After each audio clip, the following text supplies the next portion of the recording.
আছে। আবার দেখেন ছেলেটা গায়ে হাত দিয়ে জ্বর মাপছে। এটা কার মায়ের ছেলে কে জানে? যে জন্ম দিচ্ছে তার লজ্জা হওয়া উচিত।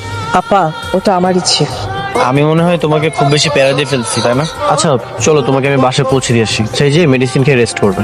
আমি তোমাকে দিয়ে আসি, আর বাসায় যে ওষুধ খেয়ে রেস্ট করবে। তুমি এটা পড়ো, তোমার সেফটি আগে। রিক্সা এই যে বাইকটা গেল না সামনে, ওই বাইকটাকে ফলো করবি। আপনার ছেলেকে দেখে মনে হচ্ছে সব প্রেম যেন আপনার ছেলের মনে। বাবা বাবা শরীরটা ভালো লাগছে না, জ্বর জ্বর লাগতেছে, দেখতো বাবা। জ্বর? একটা প্যারাসিটামল খেয়ে নাও।